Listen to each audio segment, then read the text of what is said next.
നമസ്കാരം, ഞാൻ മനോജ് നെടിയാക്കൽ. പുതിയൊരു വീഡിയോയിലേക്ക് എല്ലാവർക്കും സ്വാഗതം. ഇന്നത്തെ റബ്ബർ കൊക്കോ വാർത്തകളിലേക്ക് എല്ലാവർക്കും സ്വാഗതം. ആദ്യം തന്നെ നമുക്ക് റബ്ബർ വാർത്തകൾ നോക്കാം. രാജ്യാന്തര വിപണിയിൽ ക്രൂഡ് ഓയിൽ വില കത്തിക്കയറിയത് കൃത്രിമ റബ്ബർ വില ഉയർത്തുമെന്ന നിഗമനത്തിൽ ഫണ്ടുകൾ ഓപ്പണിംഗ് വേളയിൽ റബ്ബറിൽ നിക്ഷേപത്തിന് നീക്കം നടത്തി.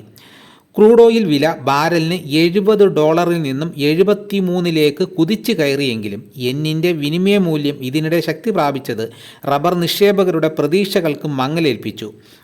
ഒസാക്കയിൽ കിലോ 292 യെന്നിൽ നിന്നും 300 ലക്ഷ്യമാക്കി നീങ്ങിയ ഒക്ടോബർ അവധിക്ക് 298 കാലിടറി 295 താഴ്ന്ന ഫലമായി ബാങ്കോക്കിൽ ഷീറ്റ് 200 രൂപയുടെ താങ്ങ് നഷ്ടപ്പെട്ട് 199 രൂപയായി.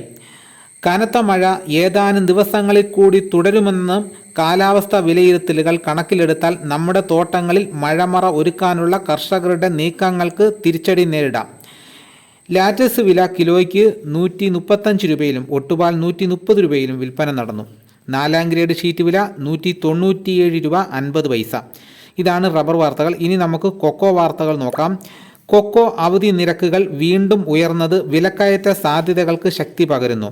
കഴിഞ്ഞ രാത്രി ന്യൂയോർക്ക് എക്സ്ചേഞ്ചിൽ 3% മികവിൽ $300 മുന്നേറിയപ്പോൾ ലണ്ടൻ എക്സ്ചേഞ്ചിലും കൊക്കോ വില വർദ്ധിച്ചു. നൈജീരിയയിൽ നിന്നുള്ള കയറ്റുമതി 10%-ലധികം ഇടിഞ്ഞ വിവരമാണ് അന്താരാഷ്ട്ര മാർക്കറ്റിൽ ഉൽപ്പന്ന വില പെട്ടെന്ന് വർദ്ധിക്കാൻ അവസരമൊരുക്കിയത്.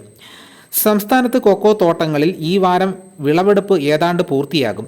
അനുകൂല കാലാവസ്ഥയിൽ മെച്ചപ്പെട്ട ഉൽപ്പാദനം പലർക്കും ഉറപ്പുവരുത്താനായി സങ്കര ഇനം തൈകളിലൂടെ മലയോര മേഖലയിൽ കൊക്കോ ഉൽപ്പാദനം ഉയർത്താനുള്ള ശ്രമം വിജയത്തിലേക്ക് നീങ്ങുകയാണ്.